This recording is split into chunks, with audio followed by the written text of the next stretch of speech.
Voilà. Bonjour, bonsoir, ça dépend de l'ère à laquelle vous nous suivez de partout. Très chers abonnés, nous sommes là une fois de plus, message. La situation qui se passe en République démocratique du Congo. Mesdames et messieurs, Bunagana en feu.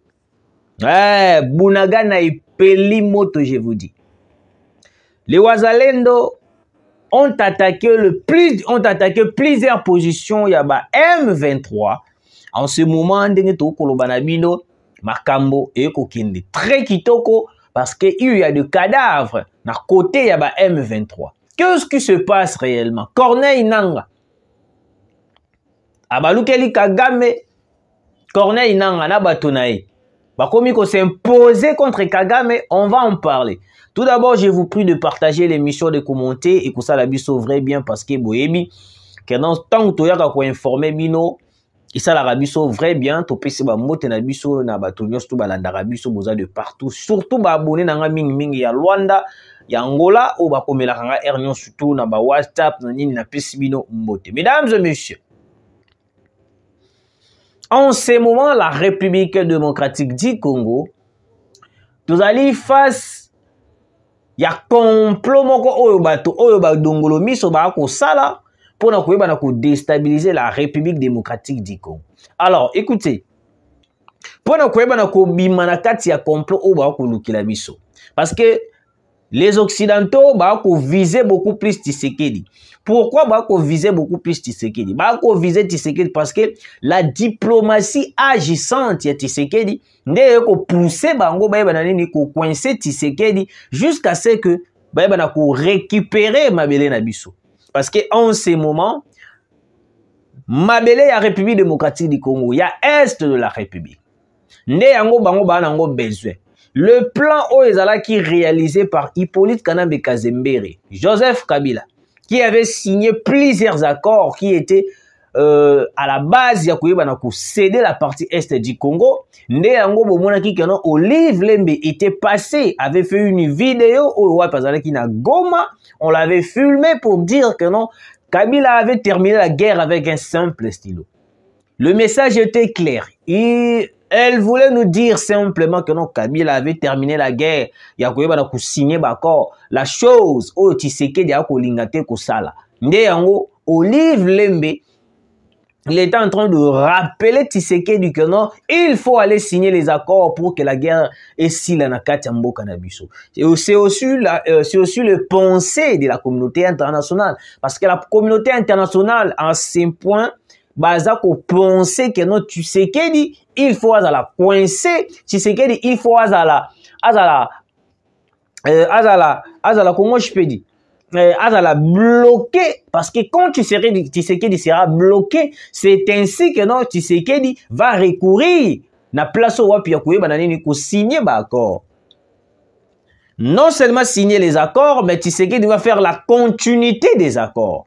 Pourquoi? Parce que déjà Kabila avait signé les accords avec les M23, il faut qu'on se le dise, mesdames et messieurs. Mais Tshisekedi soki andimi koyeba ko signer l'accord. Cela veut dire que non Tshisekedi accepte de continuer cet accord qui était signé par Joseph Kabila Kabange. La personne qu'on considère comme un étranger, la personne qu'on considère comme un Rwandais, la personne qui a maltraité la population congolaise, mesdames et messieurs, laissez-moi le dire. Alors, mesdames et messieurs, dans stade Otokomi na yango, il y avait sommet moko ingaki salama na mboka na biso. Ouais. Sommet wana to organisation na ingaki salama na mboka na biso, on avait dénoncé pour que le président de la République, Félix Antoine Tshisekedi, aille boycotter, aille rejeter totalement à 100% dans l'organisation au bas qu'on prépare. Parce que le plan aujourd'hui, les Américains, les Occidentaux entiers, babongisi plan moko pona koyeba na nini kosangana kosangisa tout le pays voisin qui nous entoure pour na ete ba déstabiliser le Congo.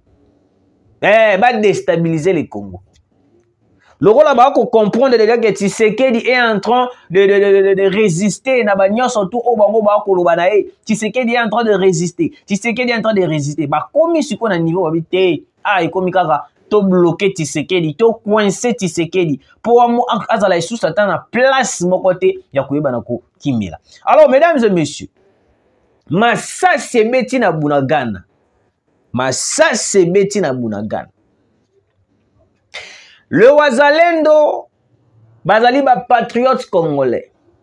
Le Wazalendo, bazwaki décision d'anéantir tout le M23 au Wazali na mboka na biso. Y compris le IPDF, le RDF. Parce qu'en ce moment, le M23 bazali bango morote. Baza accompagné avec l'armée rwandaise. Na kata l'armée rwandaise, bazana AFC. À part AFC, bazali sous na IPDF, l'armée ougandaise. Nde yango boko mona force nyonso tu wana oyo kosala manakati ya M23. Et puis chose grave, eux zalaki keno, ils ont été renforcés par Royaume-Uni, batini laki bango ba mercenaires britanniques pour ya ko renforcer ba position na bango. Alors en ce moment où je vous parle mesdames et messieurs, Massa c'est kobeta tout près de Bunagana. Le FRDC, le Wazalendo veulent à tout prix récupérer Bunagana. Bunagana, oh, ezalaki encerclé, ezalaki ezwamaki, ça fait temps et belé et pas la maboko ya ba M23. Dernièrement, vous avez vu, j'avais parlé d'une actualité, oh, wapi, le M23 ont commencé à faire la publicité à Kolobakanote, Bunagana, Koutou Courant et Koti, mais n'engeni na province ya. Il y a un président Nini Koti de le M23. Je vous ai toujours dit, mesdames et messieurs, là où il y a la population, le gouvernement a droit à protéger la population.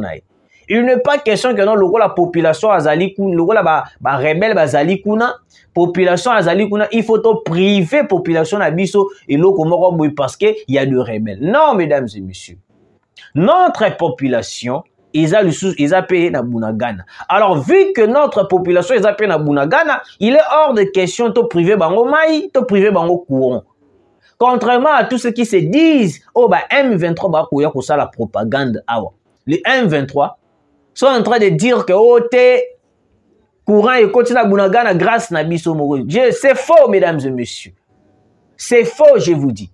En ce moment, vu que Massa c'est ko beta na Bunagana, match eza ya kobaluka. Kagame sikoa komi ko comprendre la force o ya FRDC. Kagame pensait peut-être que non, l'armée congolaise ezali armée oyo ezalaka na tangu ya Hippolyte Kanambe Kazembe parce que l'armée oyo ezalaka avec Joseph Kabila ezalaki armée moko morte, excusez-moi. Ezalaki armée moko ekufa. Lelo, grâce à président de la République, nous avons retrouvé l'armée qu'il faut. Oh, wapi, tozo mona ndengeni to ko récupérer ba village ebele, ba cité ebele grâce au Wazalendo et le FRDC. Ce qu'on a mis na koloba bino mesdames et messieurs. Massa c'est kobeta grave tout près de Bunagana, à quelques kilomètres de Bunagana. Le M23 en débandade. Wazalendo ba koluka siko ba récupérer Bunagana parce que en ce moment Corneille Nangaa est en train de se révolter contre Paul Kagame. Là on va développer. Tout d'abord terminons d'abord Bunagana. Pourquoi Massa c'est kobeta na Bunagana? Le président de la République Félix Antoine Tshisekedi, il avait compris totalement la complicité de plusieurs pays au sein du M23. Premier pays. Oh, wapi to remarqué qui izalaki nani? Ouganda. À part Ouganda, to yaki ko remarqué les sous pays nini? Kenya. À part Kenya, na minute oyoyo. J'espère que certaines personnes bolanda qui be mission auto celle qui bien la chaîne. Il y a maintenant en séjour la complicité et puis Kobakisama ya pays mususu ezali Centrafrique. Centrafrique aujourd'hui ba komi ko attaquer biso na côté ya ba ouele. bango pe nyonso tourna ba sangani balobi non, il faut attaquer la RDC. Pourquoi attaquer la RDC en ce moment? C'est un complot où les Américains vandi balobi non, cette fois-ci il faut anéantir Tshisekedi parce que Tshisekedi est en train de résister à toute pression de la communauté internationale, mesdames et messieurs. Je vous dis, Plamedi, mesdames et messieurs, pourquoi Tshisekedi a pris la décision de quitter l'EAC? Pourquoi le Burundi a pris la décision de quitter l'EAC? En ces jours, la complicité de plusieurs pays s'est complotée contre Bisso et que Bisso malamu. Parce que tout d'abord, la déclaration de William Ruto au Asalaki na États-Unis, le président de la République Félix Antoine Tshisekedi n'avait pas apprécié. Il faut qu'on se le dise. Nde yango wapi tokomaki kokanga même na ba Kenyan na kati ya M23. Ce que Tshisekedi déjà à comprendre déjà que non, ba pays ebele o wapi na ko sekana bango, ba pays ebele o bali ko entourer nga, la plupart bazali na bango complice. La plupart bazana bango ko rejoindre les M23. La plupart ba ko soutenir AFC. La plupart ba ko soutenir mouvement M23, ba ko soutenir Kagame. En réalité, le M23 c'est Kagame. Donc soutenir le M23 c'est soutenir Kagame. C'est ça la complicité de plusieurs pays au wapi ba ko landa biso. Net lelo, mesdames et messieurs. Na ba chaîne na biso ya YouTube.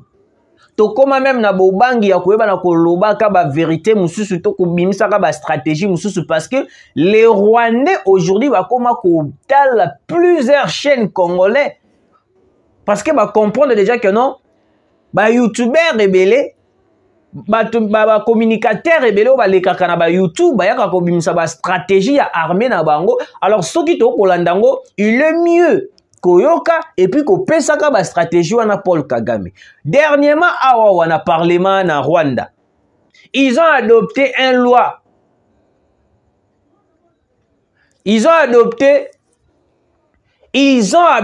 une loi au wapi, il faut soutenir le rebelle M23.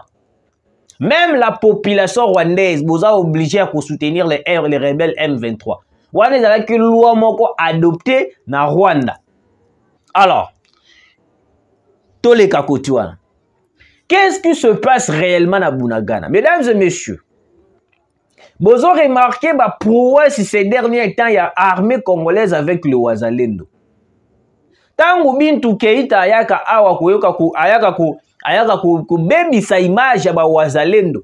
Ezalaka te pona ko sepelisa munoko non asala kayango parce que ba yebi déjà que non force ya Wazalendo parce que tangu l'armée congolaise ba koloba que non te 24 heures par exemple il y a cessé le feu le Wazalendo bazali ba militaire te ce sont des patriotes congolais ndenge moko ndenge zali na Ukraine la population ukrainienne batele makapona kuyoba ko bundela ekolo na bango eza ndenge moko pena biso awa congolais o atelemi po bundela ekolo na to bengaka e Wazalendo parce que masasi oyo ko beta na Bunagana eza ya kosakana te moto eza na Bunagana des tirs et des tirs yo ko beta na Bunagana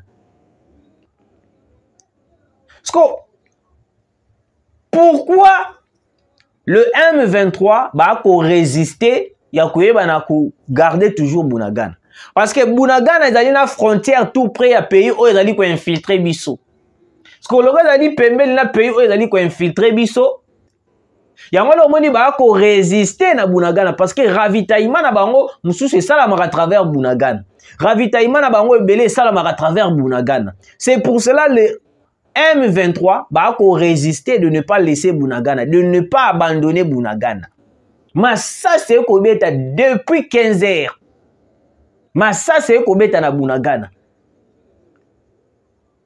En ce moment, ndenge zaboy soki to bundi kitoko avec notre armée, avec le Wazalendo, nous risquons aussi de récupérer Bunagana na maboko ba M23. Yeah.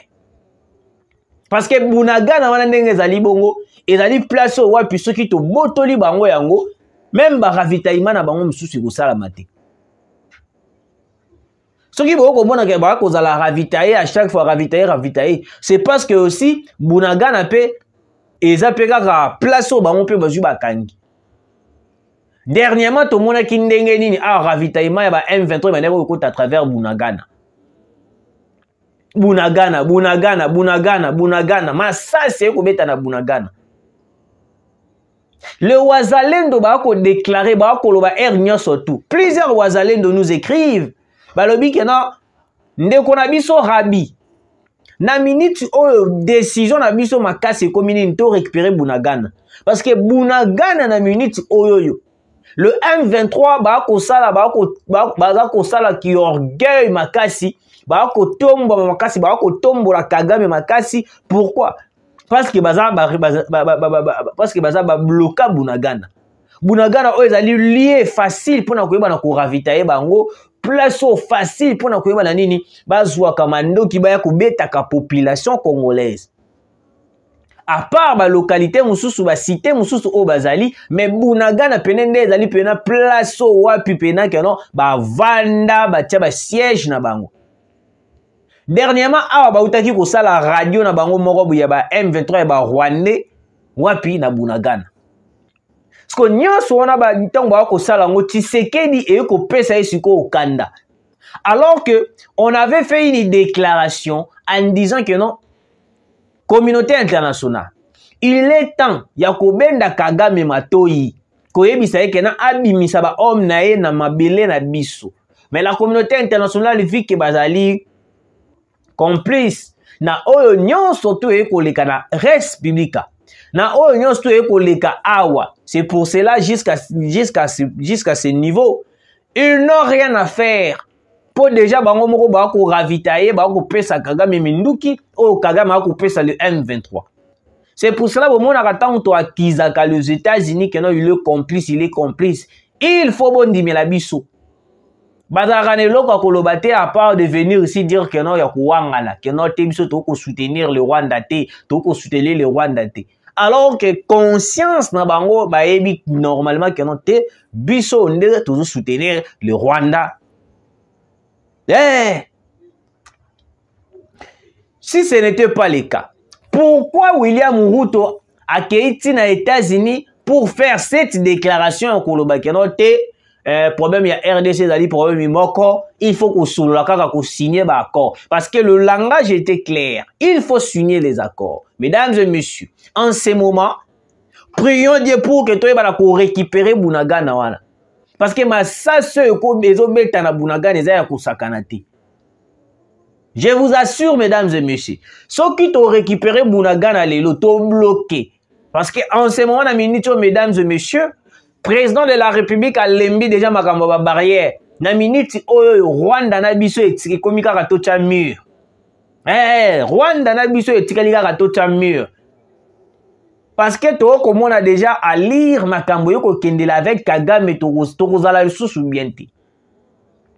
Lokola to mona ki complicité à EAC. Le président de la République a dit non, il faut to récupérer Bunagana. En récupérant Bunagana, la facilité ya koyeba na kubeta bango suna ba poursuite kali. Le président de la République avait pris la décision de se retirer na kata EAC. Et puis le Burundi a se retiré le sous na kata EAC.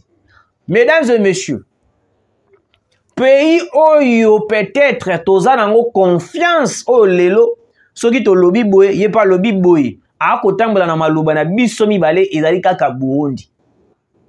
Angola kaka Angola awawa. Pour dire la vérité, est-ce que vous évitez que le président Angola Arakinois, a Congolais, ya awa?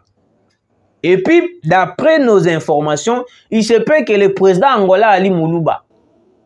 Parce qu'un Congolais a intimi côté ka frère Naye Tshisekedi pour la pression ya ba américain. Et puis d'après nos informations, autozui na kati ya Mozindo. Toyeko comprendre, toyeko tala, il paraît que le président Joao Lorenzo a cédé la pression aux États-Unis parce que a négocié troisième mandat. Ce qui bomoni le Rwanda et plutôt l'Angola a cédé la pression aux États-Unis, c'est parce qu'il est en train de négocier le troisième mandat auprès des États-Unis. Parce que le là qu'on négocie le troisième mandat et qu'on est favorable à obéir et les Américains bakoye bisai. Vous voyez, place au Tokomissiko, mesdames et messieurs. Parce que pour Sassou Nguesso déjà, il est au service des Occidentaux. Vu qu'il est au service des Occidentaux, il est impossible à boycotter les Occidentaux parce que le marionnette, il y a France, marionnette, il y a Joe Biden, marionnette, il y a Occidentaux, Sassou Nguesso. Il est incapable de dire non à la communauté internationale. Il est incapable de dire non à les Occidentaux. C'est pour cela qu'il avait facilité le coup d'État au côté la Kibiso à travers Brazzaville. Je vous dis, il est tellement hypocrite. Il y a quoi balanini kotika bato baya ba ko infiltrer biso pour baya na ko quoi il satisfait. Le président de la République, il est tellement protégé. Même Nzambe moko talo boko ya mokolo ya mokonza mboka. Nzamba kolinga te amona Tshisekedi akoya parce que Tshisekedi azali Josué d'Afrique. Ndenge moko ndenge mama Adèle Kaina Maïna loba. Tshisekedi azali Josué d'Afrique. Il est impossible en ce moment de perdre Tshisekedi. Il est protégé par Dieu, il est protégé par la population congolaise. Mesdames et messieurs, tout compte dans la deuxième sujet na biso. Mesdames et messieurs, qu'est-ce qui se passe entre Corneille Nangaa et Paul Kagame? Mesdames et messieurs, qu'on travaille dans le régime, il y a Hippolyte Kanambe Kazemere, et Zali qu'on travaille dans le régime, il y a traître. Moïse Katumbi s'est rebellé contre Joseph Kabila. Il y a Kozui Baraba minéré à Batou, pouf, le dossier na Mupandi. En ce moment, Corneille Nangaa a moni déjà makambo ndenge ali ko kendele. Yepe alingia sala nini akoma ko diriger. Dernièrement, il y avait des discussions. Oh wapi Corneille Nangaa vis-à-vis à Bertrand Bisimwa. Babane ko discuter pourquoi Corneille Nangaa komi na idée ya koyeba na ko diriger le M23 ko diriger ba RDF na ba IPDF. Bertrand Bisimwa alobi bo yo yekaka sikoyo. Toyebi ku position na yo te, peut-être yo ko infiltrer biso, toyebi ku tumakamno ndenge moko ndenge oyeli te, mais okomi ko luka déjà koyeba na nini, koyeba na ko diriger mouvement. Sache-le très bien, to ko tika yo te oyeba na ko diriger mouvement. To ko talela yo na misu. Parce que c'est de là que tout a commencé. Parce que Corneille Nangaa yo souci na yo komini, yende akoma à la tête, ya oye, ya ndengi, ya plutôt akoma à la tête a remplacé Bertrand Bisimwa. Voyez un peu l'idée wapi motoana a proposé to motoana a luka kosala envers bato na ye oya kendela amona bali bato malamu. Parce que Corneille Nangaa pour na ye ce qui a dirigé le M23 nde a commis niveau moko na Tshisekedi. Corneille Nangaa pour na ye ce qui a dirigé le RDF, le UPDF nde a commis logo la Tshisekedi. Mais ce qui a zaka na position na ye kaka ndenga azali wana, il est hors de question. Pour na ya commis mona kaka ali mbolombolo. Corneille Nangaa, sachez-le très bien. Le jour où le Wazalendo bakokuta na to le FARDC bakokuta na on front, okobika te. Okobika ata mokiete. Parce que oyo ko sala na population congolaise, okomi ko participer na massacre ya population, okomi ko participer na ba viol.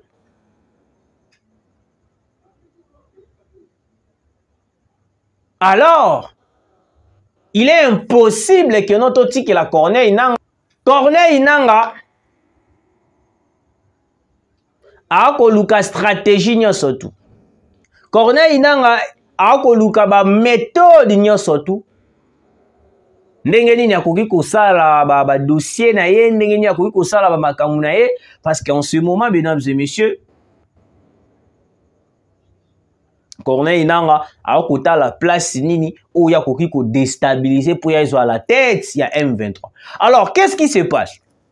Il avait, d'après les informations, Corneille Nangaa avait demandé à Paul Kagame qu'il a comme à la tête de M23. Parce que Paul Kagame a tel le mais yo yega siko. Ndengeni tokoki ko pesa la tête de M23. Directement Corneille Nangaa il a commencé à rejeter la décision sur Paul Kagame. Donc, je vous dis, Corneille Nangaa a koluka ndenge nini yé pas créé plan na yé.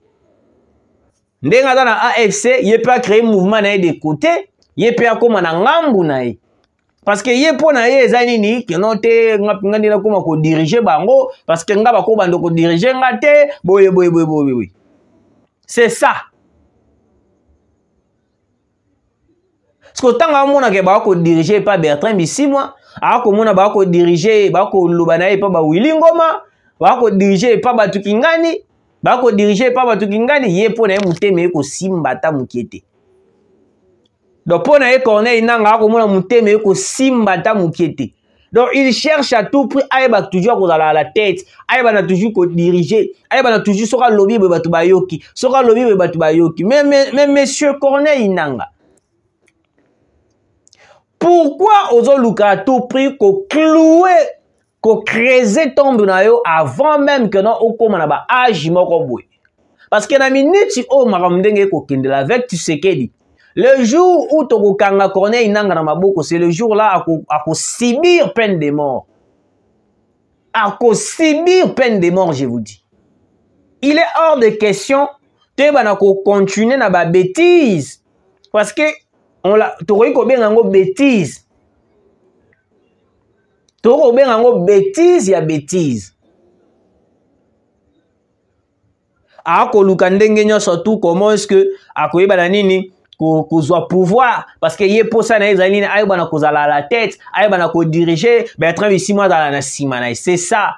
Et puis le jour où il y a yoki que non, te ko simbate, yo faut ça, il a commencé à se rebeller contre Paul Kagame. Match à ma bese qu'on a kati kuna. AFC est comme qu'on s'est rebellé, et comme qu'on s'est révolté contre Kagame. Parce que bango nyonso tu wana baka na chef moko. Chef na bango yali Kagame. Parce que tant bako mona chef na ba, tant ko yo ko se révolté contre chef na yo, cela veut dire quoi? Cela veut dire que non, on a peut créer plan na yo moko, OK na ngambu na yo. Peut-être c'est l'idée de la communauté internationale, moi je pense. Parce que la communauté internationale, bah cause un souci nini, groupe il y a rebelle et bah na cause la moi ébélé na est de la République. Parce que tant que cause la moi ébélé, de ce par là et que pousser bango nini, tindika Tshisekedi kendo signé, Tshisekedi kendo signé. Hors de question, on ne va pas signer un accord avec le M23, ni même avec Paul Kagame. Le seul accord que signé avec Paul Kagame et Zali Kazakeno, Paul Kagame a zwa batunaye abimisa bango na mabeye na biso. Nde biso toko sola sko na Paul Kagame. Condition moko Tshisekedi apesa Paul Kagame. Il a le roi piège batio na singa na mutu.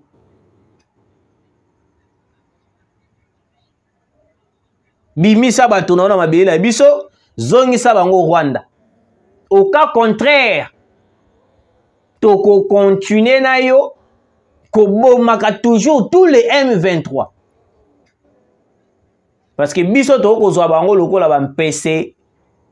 Parce que plusieurs morts na est de la République ba Congolais ba kokufa na est de la République ba Rwandais ba leki biso na valeur. Vu que aussi la communauté internationale bazali pour le Rwanda, bazali ko soutenir le Rwanda, bazali ko tala Rwanda, ba ko renforcer Rwanda. Ndenge moko na Royaume-Uni, batindeli Paul Kagame ba mercenaires britanniques pour renforcer les M23. Pensez un peu à ça, mesdames et messieurs. Notre pays est allé face à un danger. Oh wapi, les occidentaux non. Ah oui, il faut envahir Tshisekedi. Parce que Tshisekedi n'a pas bloqué biso. Kabila a sedaka facile. Kabila a tikaka na facile. Mais comment est-ce que Tshisekedi jusqu'à présent, il a continué toujours à résister contre Nyos Tuto Kosala. Mesdames et messieurs, merci de nous avoir suivis. Tukutani Mbalasima.